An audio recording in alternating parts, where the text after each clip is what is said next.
Well, that's a great answer because now you've just narrowed for me what the problem is, who the target audience is, and really you've practically told me how we're going to assess success in this communication effort. Welcome to Better PR Now, Episode 2. I'm Mark Phillips, and today we're talking with Colonel Mike Lawhorn about how his experiences as a senior public affairs officer in the U.S. Army helped him become a better communicator. We'll explore the importance of asking why, how changing the words you use can have really powerful results, and how we can all adopt a strategic mindset to guide our organizations in making wise decisions. Let's get started.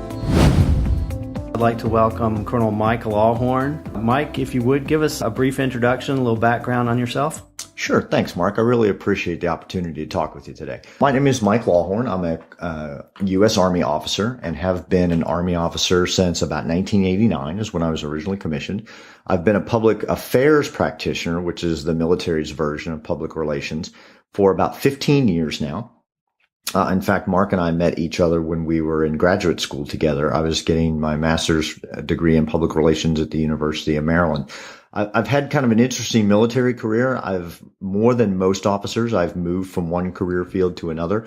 I was an enlisted military policeman when I started out. I was a field artillery officer in my early days. I went over to military intelligence and worked at the NSA for a couple of years. And that's where I made the transition to public affairs or public relations, and have since done that for about, like I said, about 14 or 15 years now. Mike, you've had a really fascinating career in Army public affairs, and you're absolutely, and I don't say this because you happen to be sitting in front of me, you really are one of the best practitioners I've ever known. And your passion for the work that you do and for public affairs, public relations, organizational communication is such that one of your daughters is in fact following you into that career field. Can you give us some sense of what your typical day is like from the time you get started? Sure. Before I do that, let me step back as part of the background, because you're right. I have been very, very fortunate and blessed in the military public relations career field to have a variety of interesting assignments. One of the times I was the commander of the American Forces Network of Korea, where I had my own radio and TV stations in Korea for 3 years for an audience of about 50,000 folks. I was also fortunate in that the Army selected me for a fellowship with what they call the Training with Industry program. You did that at Fox at New Fox York, News, right? and Fox News in Manhattan for a year, or almost a year. I was also at U.S. Army or United States Central Command as a communication planner at a major joint command. And one of my most interesting jobs is the last 2 years I was on the joint staff as a public affairs communication synchronization observer trainer, which really meant I got to go for 2 years around the world to major exercises and coach and train their public affairs communication synchronization teams in best practices. And I got an opportunity to see best practices around the world in a joint and military environment. Let's dig a little bit deeper into that. What out of that last experience, what was the most salient lesson that you took away from that? I think from a non-public relations perspective, the lesson that has stuck with me most is how challenging it is for senior executives to lay out vision for the team that allows them to get after tasks and objectives and to really explain, hey, what is this supposed to look like when we're being successful? I think with the advent of technology, I've sit in a lot of briefings where military officers throw a lot of information up on the screen because they can. And it's kind of very similar to what Malcolm Gladwell talks about in his book, Blink, about how we make decisions, where he talks about the challenge. The challenge is not finding a piece of information that we don't have. It's finding a piece of information in the thousands of pieces of information that we can now gather and put together. And so I watch teams do these briefings where they will throw everything and the kitchen sink at a commander, because technology allows us to gather all this information. But really it's because they don't know what the boss is looking for. And I'm not sure in many cases that the boss has clearly articulated what it is they're looking for. That problem actually has been turned on its head in the last few decades. It used to be that organizations and organizational leaders used to suffer from a lack of information. Now they suffer from a deluge of information, and picking out what is the most important information from that sea of data is the challenge. That's right. From the role of a senior communications person, how do you think they can best help the organizational leader focus in on and articulate what it is that their vision of success really looks like? Is there a way that they can help them articulate what success looks like? I think there is. And that's one of the things that I've kind of made a cottage industry out of doing, is asking 3 questions, or providing 3 questions for people to ask the boss or the team that they're working on to really get at what this is supposed to look like. What does success look like? And the first of those questions is asking, what problem do you think we're really trying to solve? Because in my experience, I have been provided or asked a number of times to communicate, to get the word out, to solve a problem. But I go back and I ask, what is the problem do you think we're really trying to solve here? And very often people may not know. People may not know what it looks like when it's being solved. Or, especially on a team of people, there may be a variety of opinions about what is the problem that we're actually trying to solve here. Related to that, the second and third questions I'll typically ask are why do you think this is a problem we need to solve? Sometimes it may very well be a problem, and sometimes it may not be a problem that we need to solve. It can be something that we live with. And then finally is, what do you think it looks like when we solve this problem? What do you think it looks like on a daily basis? Who's doing what? And recently, in trying to have that discussion with people, I've started to develop another question, because especially in the military and public relations, we get asked, hey, as an afterthought, we've already decided what we're going to do. Now we just need public affairs to come help us explain it. And so we get asked to get the word out. That's a phrase we'll hear a lot. We brought you on because we want to help get the word out. And I'll say, well, why do we want to do that? Well, why do we need to get the word out about this particular thing? And the response is often, well, isn't that what you do? Well, it is what we do, but why do you want us to do it in this particular case? And so what I'll start to ask now is, what are you afraid will happen if we don't get the word out? If we don't do anything, what do you think will happen? And then for people who are not communicators, I'll start to get a much more clear answer about what it is they're trying to do, because I'll get an answer like, well, if we don't get the word out, we may not get approval from local authorities to hold this exercise. Okay, well, that's a great answer, because now you've just narrowed for me what the problem is, who the target audience is, and really you've practically told me how we're going to assess success in this communication effort. Now I know local authorities are my primary audience. We want them to agree to let us hold a particular exercise, and success is measured in whether or not we get approval to do that. So by following that mental process, you're able to help them better articulate the desired end state, right? And then work backwards from that into that sets the stage for figuring out what's our plan of action to get to that end state. Right, and that's a good point. And it just occurred to me as I'm listening to you rephrase that, is I think one of the challenges for communicators is that when the boss comes to talk to you, she or he may not have in their mind that they may not be ready to tell you what the organizational objective is. They're coming to you because they have a different communication objective. They're only coming to you with the mindset, I'm talking to you as a communicator because I want you to get the word out. And then when you have this conversation with them, they can then articulate what the organizational objective is. And I think that's an important point, is that often communicators feel that, well, we have certain communication objectives. And I think a much more effective way of looking at it is the organization has organizational objectives and that we should think about how can communication help achieve those organizational objectives and not separate communication objectives. Yeah, I totally agree. One of the things I hear people, practitioners, complain about a lot is they feel like short order cooks, where people will come into their offices and it's almost like they're ordering off a menu. They'll say, "Hey, can you give me, I need a press release, and can I get a side order of promotional video? Right. And oh, by the way, I need a website too." Right. And so, and we're primed to say, okay, great, I'll get right on that. But if you don't stop and start asking these key questions like, well, why do you need that? Or why do you think you need that? What is it we're trying to accomplish? And get to the sort of those deeper understanding of what is it we're really, really trying to do. You might end up doing work that is unnecessary. You might end up doing work that could be better solved, trying to solve a problem that could be better solved another way. And getting that clarity right up front is probably an effort well spent. I couldn't agree more. In fact, just a few weeks ago, we had exactly that problem. We participated in a organizational-wide exercise.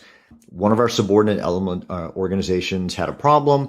The entire staff was brought together to figure out how to help them solve that problem. And for the public relations or the public affairs staff, an operator came over to us and said, "Okay, PA, public affairs, your task is to put out the press release. Have you done that?" And we had to explain to them, in this situation, we wouldn't put out a press release. We wouldn't have the authority to speak at this particular level of exercise. It would be something that comes out of the White House or the Department of the Army. And we went around and around for, the better part of an hour trying to help them understand. I get on your checklist, you've written one task, make sure public affairs puts out the press release.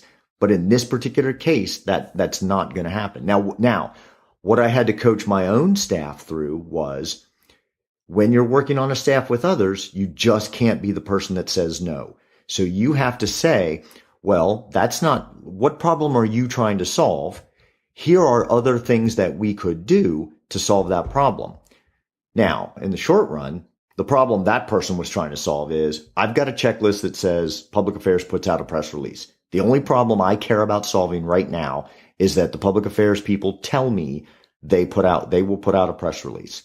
So what we did is we articulated this way. We said, okay, if there's a press release to put out, it will come from the Department of the Army and we will get you a copy.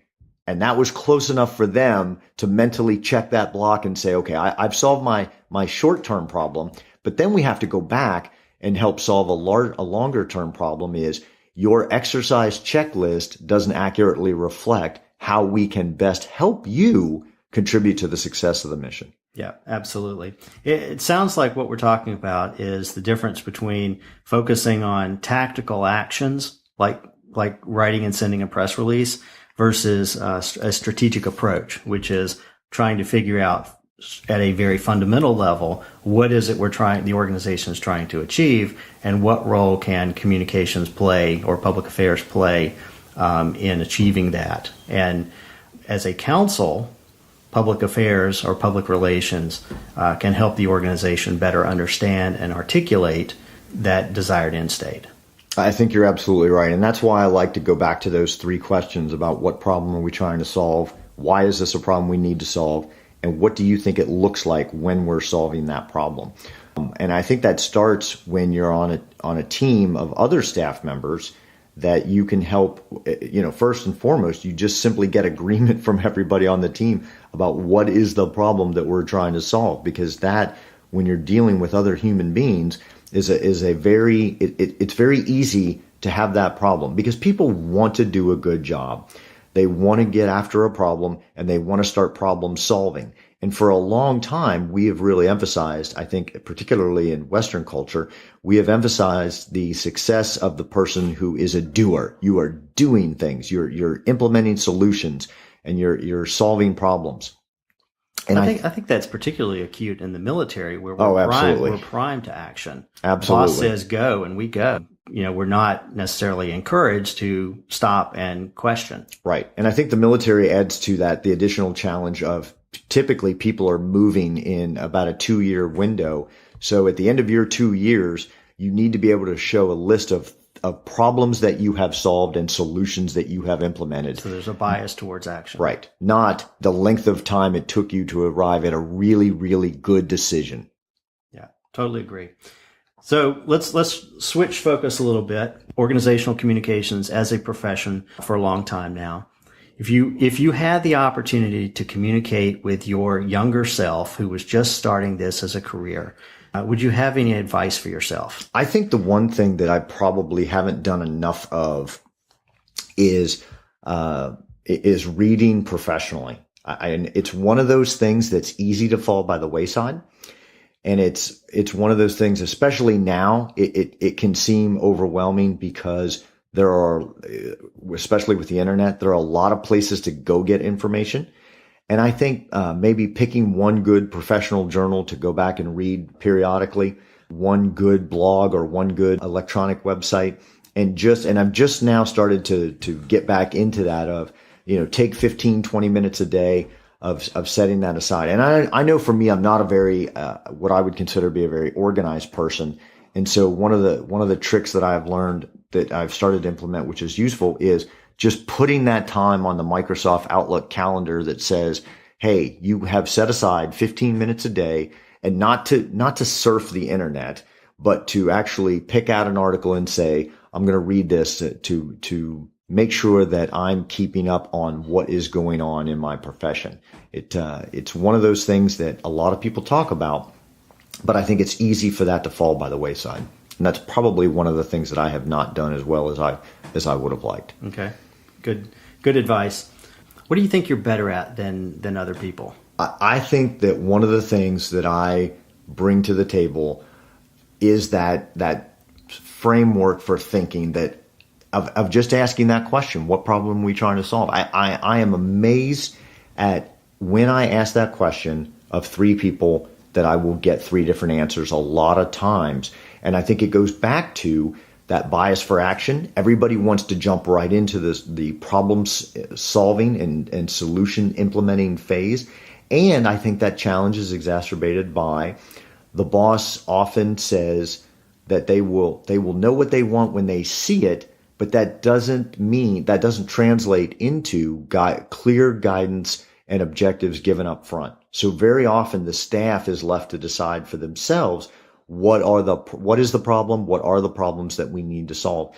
And that is one thing that I think that I do very well is raise my hand and say, hey, let me ask, what does everybody here think is the problem that we're trying to solve? Yeah.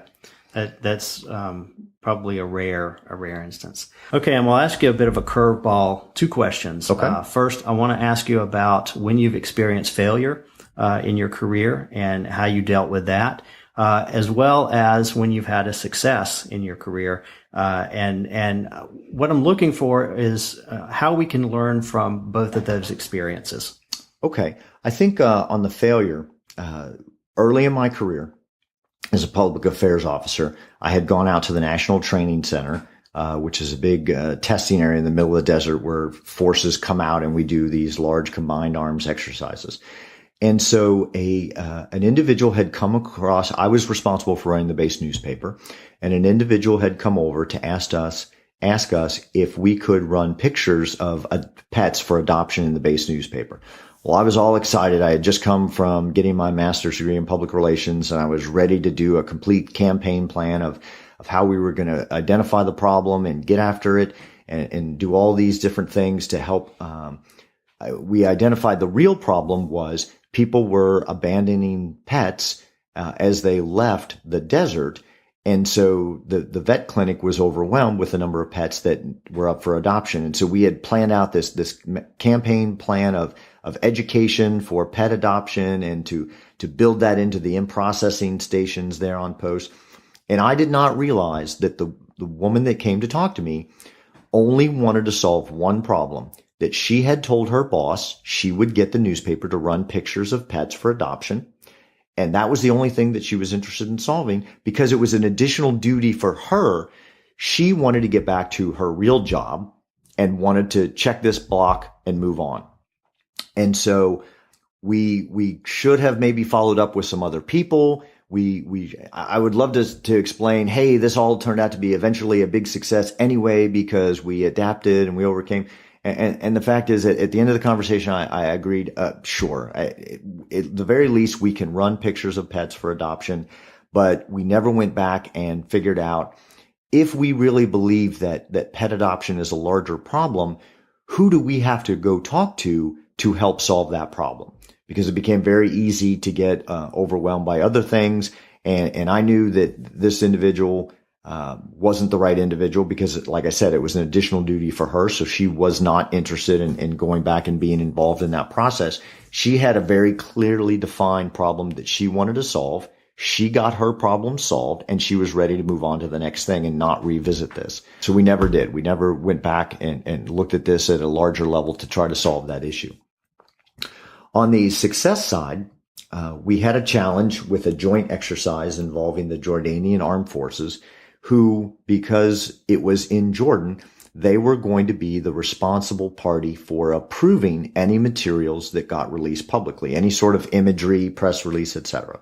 And so in the military, we have a thing called a public affairs posture, which says it's either respond to query or active, defining how active a hand we're going to take in releasing imagery.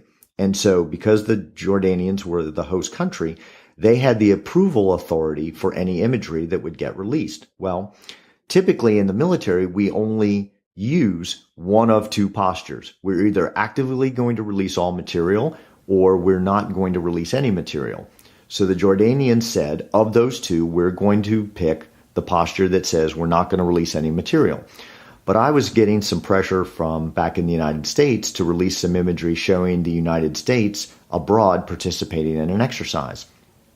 But the problem was the military only looks at the PA posture as you have two options, release things or don't release things.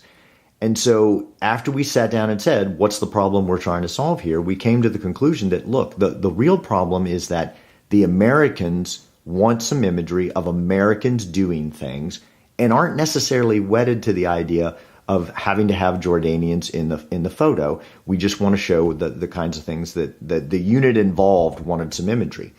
The problem was also the Jordanians weren't going to release any imagery as long as we were giving them a dichotomy of choice. So we went back and rewrote the special instructions to say, we won't release material, but in the case of American imagery that shows American soldiers and does not show Jordanians, the Americans have the authority to release that sort of imagery. And the Jordanians agreed. I know that sounds like a small thing, but when your institution is so used to, we only do it one of these two ways, it was quite an issue that took several days to work through of a third option to say, we'll release this imagery.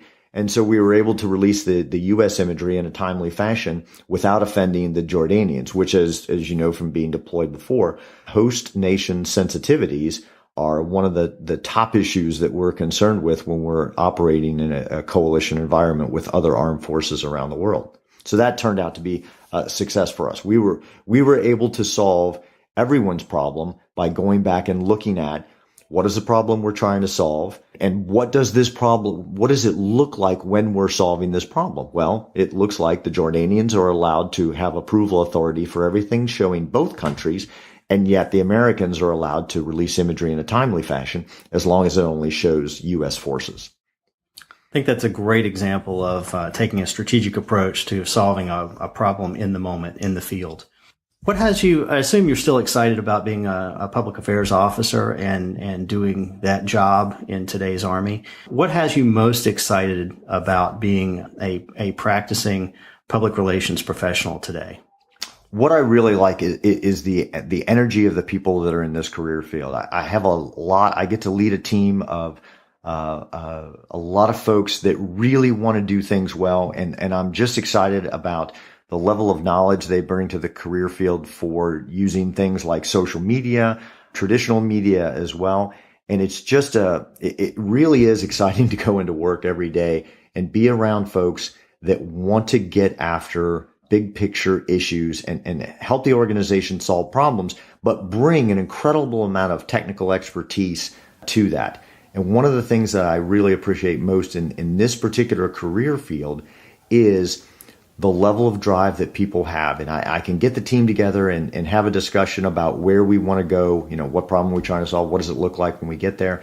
And then people are off and running and doing some amazing things and thinking that next step ahead. And I think that's an extra advantage of when you have that discussion about focus more on what this looks like at the end, instead of giving people a task list. People will come back to you and say, hey, while I was thinking through this, I came up with these other 2 or 3 great ideas to do, which will help us get to where we want to be at the end. And I think that's the thing that excites me the most about working with the people in this career field. I love that this career field seems to attract the creative types. I make a joke among my soldiers. It is a lot of times it was the people, or it is the people who were either in band or in drama in high school. It's those creative types. I love those kinds of people. I was in band myself. And so it's nice to feel like I'm around those kinds of people. But that energy and creativity is what I think excites me most about being in this career field. Fantastic. So I have a son, just finished grad school. He's starting his first professional job in an ad agency on the West Coast. Advice I gave him was, aside from work hard and do the best job you can, was as you're learning your job and your craft, try to learn the job that everybody else in the agency is doing. He's a brand strategist, but there are a lot of other folks. There are copywriters, there are art directors, there are many others. And my advice to him was, as best you can, try to glean as much knowledge about the other key professions in the agency world, what they do, how they approach the problems that the agency is asked to solve, so that you can understand their views and how they approach those problems. You have a daughter who is just about to start her career in public relations. What advice would you give her?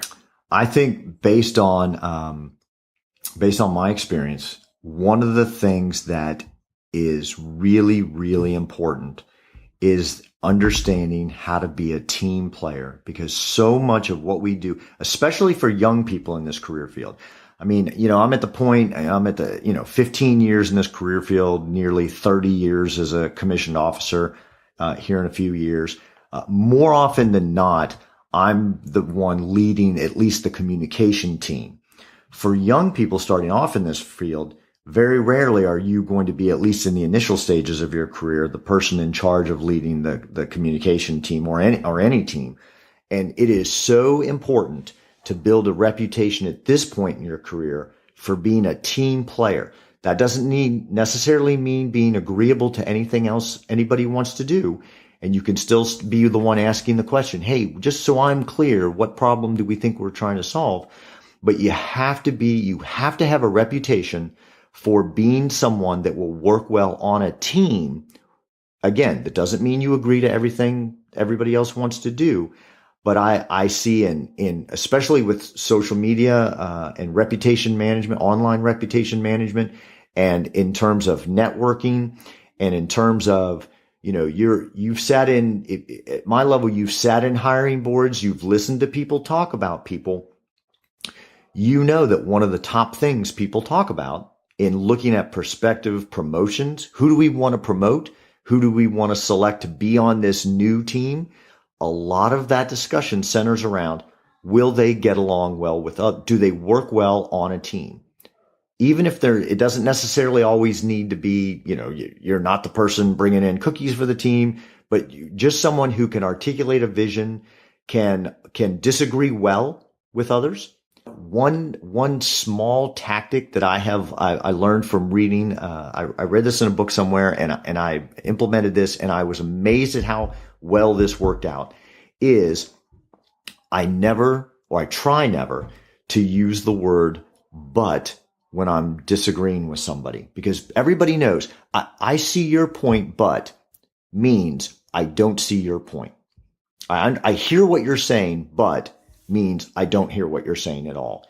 And I have learned to substitute the word and with that, something that sounds so ridiculously small, but will go a long way toward not not turning the person off to whom you're speaking. You say, I see your point, and I think another way that we can help get after that is, and that small thing, I don't even remember where I read it, but I remember reading it somewhere.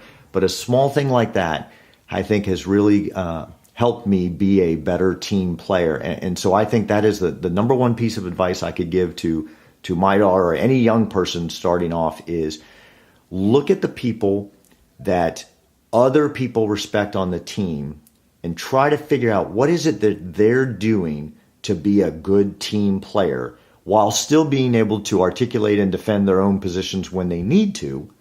But that is the thing that's going to help you be successful in the long run. Because everything we're going to do now, everything we do in the communication realm, because you're not going to be a master of all trades, so you are always going to be on a team, whether you're leading the team or a team member, but you are always going to be involved in teamwork. And being an effective member of that team will help you go far. That's hugely valuable advice. Thank you so much for that. And, it reminds me that it gets back to sort of this thing that you and I have talked about for many times over the years about the core nature of what we do is really about relationships. Right. And absolutely. And I don't know that everybody agrees with that, but I think it's something that we agree on, that the essence of public relations, of public affairs, is not so much about the communication on the surface, but it's about how that communication facilitates key relationships and how it can either help or hinder